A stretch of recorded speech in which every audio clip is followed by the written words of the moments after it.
I found this wrapping paper at a local paper store, and I thought it would be really cute to cut it up and make some kids' birthday cards. So that is what I'm going to do today. So I chopped up, fussy cut it actually, all these bits and pieces from the paper, and what I ended up with was 30 cute zoo animal and farm animal pieces that I'm going to make cards out of. So these are just so cute. So what I did first was I kind of sorted them out by color, the background color. I just kind of wanted to get all the blues together and the oranges and the pinks, because I'm going to be doing some ink blending, and I just wanted to do all the like colors at the same time so I didn't have to keep going back and forth with my ink pad. So that's what I'm doing here. I'm just sorting that out. And then what I did was I pulled in some ink, and here I have Hero Hues Cornflower, and then Distress Ink Fired Brick, Distress Ink Kitsch Flamingo, and then Pink Fresh in Ocean Breeze, and then another Hero Hues Splash and Memento London Fog. So I'm going to be ink blending with those. So let's get started here. I'm just putting down a piece of construction paper on my work surface just to keep it clean so it doesn't get all inky. And I'll lay that down. I'm just using some tape to secure it. And I'm going to start with the Pink Fresh Ocean Breeze. And I'll grab my blending brushes and just grab my blue. Actually, I had a dark blue and I wanted to get a light blue. So I have that blue blending brush. I'm just rubbing it on some paper towel to gets the residue ink off of it from the last project. And then I'll pull my ink pad in. Again, it's Pink Fresh and Ocean Breeze. And then we'll just get started. This was a long process because I had 30 pieces, and I'm not going to show you each and every one of them, but I will show you a few because they're kind of fun. And I'm just going around the border of each with a light hand and just gradually getting that ink a little darker, and then just stopping when I got it to the color that I wanted. And I'll just go all the way around. And you can see you can blend as much or as little as you want. You can put it really anywhere you want. I was just focusing on the edges here. And then I was kind of getting ink on my fingers. So just bring in a little Post-it, protect the fingers, and just carry on. And there you have it. I like how the blue was just around the border and it gradually got lighter in the center. So I liked that. All right, and then this one is almost done, and then we will show you there. There you go. And here I'm bringing in Kitsch Flamingo and going around the giraffe and just blending again with a light hand first and bringing in more color to make that border really stand out. And I'm going to do that to all of the other pieces. Now, remember, I said there were 30, and I'm not going to show each and every one. So I'm going to just bring in some of the Memento London Fog and start doing the zebra. And then I'm going to go ahead and finish the rest of these off camera. And then I'll bring you back in towards the end when we're getting ready to assemble. All right. I pulled some matte layers that I had in my stash that I've previously stenciled and embossed. Here I have a confetti stencil and a birthday banner stencil, or I'm sorry, banner embossing folder.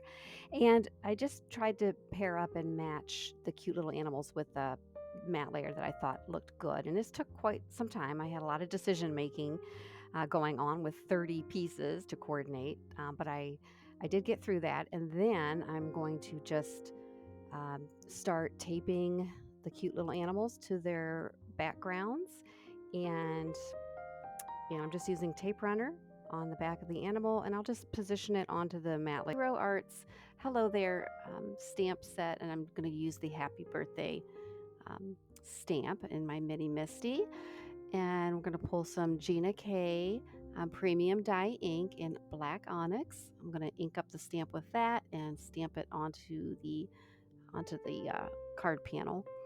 So I'm just going to show you. I'm just positioning the panel into my mini Misty, and I'm going to put the stamp, the happy birthday stamp, just kind of position it where I think I want it on the front of the card, and get that as lined up as best I can, and put the Misty door down on it to pick it up and reposition the cardstock. And I've not used this stamp before, so I'm priming it, just running my fingers over the top of the stamp to get the residue off of it from the manufacturing. And I'm also using a T square from Simon Says Stamp just to make sure my stamp is straight, so I don't have a crooked line. So, okay, so we will go ahead and use the Gina K ink and ink up the stamp. And I apologize, I'm a little off camera here, trying to get it in the shot there. So we'll just ink up the stamp, and there we go. That's better. Zooming out, and just ink up that stamp, and then we will put the door down onto the card and give it a light press. Um, just give that ink a chance to transfer onto the paper. And sometimes you have to go in with a new stamp, especially ink it twice. So just put a little bit more ink down there just to make that a little more crisp and clear. And there you have it. The front of our card is done. Card number 1. 29 more to go. Obviously, I won't do that on camera, but we'll bring another one in to show you. Uh, this was a long process. This took quite some time because each animal image, they're all in different positions and different areas of the paper. So I had to move the stamp around quite a bit. I had to lift it off the door, reposition it, pick it up. I had to rinse and repeat that quite often.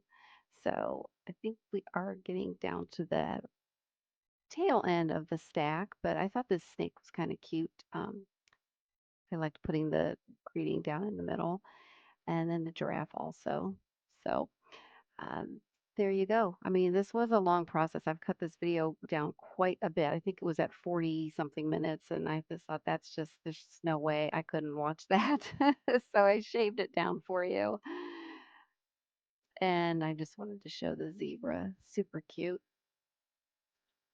And I really like how these came out. So this is a nice thrifty way to make a bunch of cards. Just if you have a paper store and they sell wrapping paper by the sheet, find a pattern that you can fussy cut out, and maybe you can make a lot of cards out of one sheet of paper. Uh, it was a pretty cool discovery.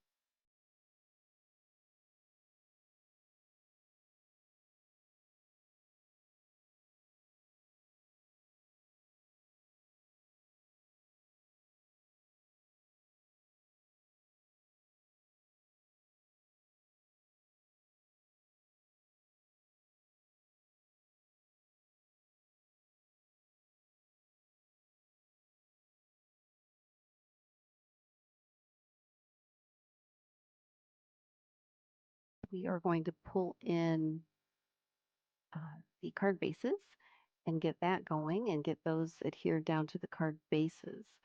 So here you have all of the card panels. Now the card bases are just a sheet of 110 cardstock. It's 4 1/4 by 11, and it's scored at 5 1/2 right there and folded down. And I've already stamped my logo on the back, so those are good to go. And the only thing left to do now is to glue all 30 of these to the card bases. Of course, we're not going to do that all on camera, but I'll show you a couple here. I'm just using some tacky glue. Uh, I love my glue of choice is Gina K Connect glue. I'm out of it, so I need to order some more of that. That is my favorite. But this will do. And I'm just kind of eyeballing, just centering that panel onto the card base, just making sure the top and the side has equal amount of white margin, and there you go. Card number 1 is done. Some of my card panels were smaller than others, and I'm not sure why, but that's okay. You just center it. Some have more white border than others.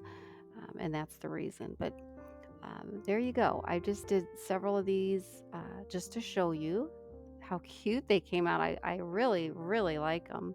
So thanks for watching. Until next time, make it a great day.